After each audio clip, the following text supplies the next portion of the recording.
Hey everyone, it's Justin. I just want to shoot this quick video for you. It's a little late. I got the kids in bed, so I had to shoot this video a little late tonight. So that's why the lighting's a little bit weird today.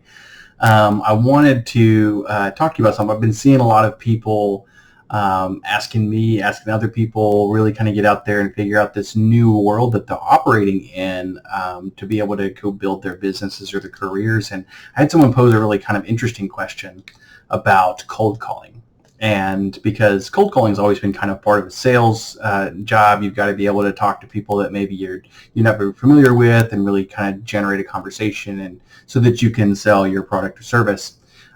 It's a little bit different nowadays depending on what business you're in, but some businesses are still cold calling. They're calling businesses kind of out of the blue, try to see if they get an appointment.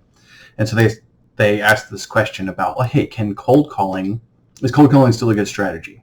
And I certainly think it depends on what you're trying to do. And what I wanted to say is really what the issue is that with cold calling, and I think this is really with any kind of business, is that cold calling, you have to be prepared to hear the word no, right? Which hence the title of this post, because you do have to kind of prepare for that failure. You've got to brace yourself for the friction that you're going to get, so that you can go find the people who say yes. And that's something that, as a high performance coach and talking high performance and talking with my clients who are out there trying to strive to go do and all the great things that they're going to go do, is that you really have to be very clear on what the result that you're going to go get. You've got to understand how you're going to go do it. What is it going to take? How many calls do you have to make? And yes, that means that you have to prepare for how many times you're going to have to hear the word no in order to hear the word yes. And I think a lot of people, when it comes to sales, especially in that cold calling space, is you have to have that thick skin. And I think really, realistically, any goal that you're setting, you have to be prepared for the amount of no's that you're going to get. So think about, like, even in relationships. I mean, if you're at the point in your life, if you've developed to that state of maturity where you're ready for maybe a serious relationship, well, there might be a few times that you're going to have to hear the word no before you find that magic person that says yes. And that can be hard, being able to put yourself out there and really continue to go for it, when you know that you're going to have to get some rejection, right? And you're going to be telling yourself those stories of, oh, I'm not good enough. I'm not good at sales. I'm not good enough for a relationship. I'm not good at going to the gym, right? Or because, I'm going to get sore and I'm not going to continue to work out. All these things that are going to be in your way to keep you from reaching your goals, from winning, are actually good things, right? When you get those frictions, right? So if I think I've got to go, let's keep it to the sales conversation. If I've got to go and I know that I've got to cold call 100 people, I've got to cold call 100 businesses every day so that I can try to get my clients or get my business or sell my whatever. And your solution really helps, like whatever it is you sell. I'm sure it's something that is just people need it, right? So if you stopped at call 99, and that one person that you could help didn't get what they needed, right? So you have to be very clear on how meaningful and how powerful it is for you to find that person that says yes, right? Maybe it's only 10 people you got to cold call, or maybe it's 5 or whatever.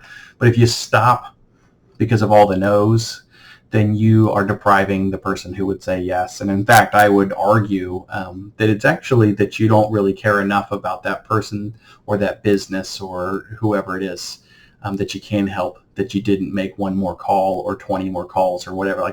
You put that kind of meaning behind it. I don't know if that helps you. It helps me. But you have to be very clear on why it is what you're doing, right? Maybe you're selling somebody else's services or products. Maybe it's not as meaningful to you. But is it meaningful to your family? Is your family worth you making 10 more calls, hearing 9 more no's so that you can get the yes? Is the other person on the end of that line meaningful? Does it matter to them? And I think that's a better way to look at it. I love this story. I want to share real quickly.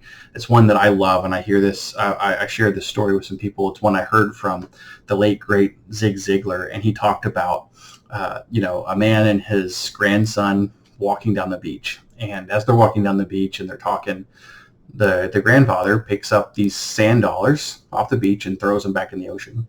And in And he keeps doing it. They're walking on the beach, and there's all these sand dollars everywhere. And the grandson eventually says, "Hey, what are you doing?" And the grandfather says, "Well, grandson, this is a sand dollar. It's a living organism, and they've been the tides brought them up on the beach, and they'll die if we don't throw them back into the water." And the grandson says, "Well, there's literally like thousands of sand dollars. What real difference can you be making by just throwing one in every 10 or so feet?" And the grandfather looks at him, and he picks up the one, and he says, "To this sand dollar, it makes all the difference." And I think that's very powerful. It's always been meaningful to me. It's why I do what I do. And I know that not everybody can work with my practice, or I can't help everybody, but the people that I can help, it's meaningful to them. It's meaningful to my family, and it's meaningful to the people around me, or to the people that, the people that I do work with. It's going to be meaningful to their families and to the people that they're going to go connect and touch with and be a part of. So think about that for you, for your mission, whatever it is you're doing, whether you're working for somebody else or you're selling your own product, starting your own business, whatever it is, for all the failures or the no's that you're going to get, by preparing for them and being ready for them, you can go win. And it's important that you do go win. And so I just wanted to share that message with you. And I know, and if you're in my space, I just want to know I'm supportive of you, and I'm so excited that you're the kind of person that's following this kind of content, is prepared to think about how can you go and win, right? What is it going to take for you, and you're investing in that time. So I just want to honor you for watching this. If you love this, I would certainly love to hear your comments. If I can be of any help to you, definitely let me know. In fact, actually, I do have a private community on Facebook that you're welcome to be a part of. I'll have a link in the comments below for you. Absolutely feel totally honored to have you in that. So definitely, I'm fumbling over my words here. It's late at night. I need to get some sleep. But join our community. I'd be happy to have you there. We're always going to be talking about different ways that you can be performing at a higher level, different marketing strategies, performance strategies, productivity, courage, the whole 9 yards. If there's anything that I can provide value to you there, I'd love to host you in there. So in the meantime, think about what it is that you like. What kind of failures do you have to be ready for so that you can win? And how is that going to be meaningful for you? And I hope that you loved this video.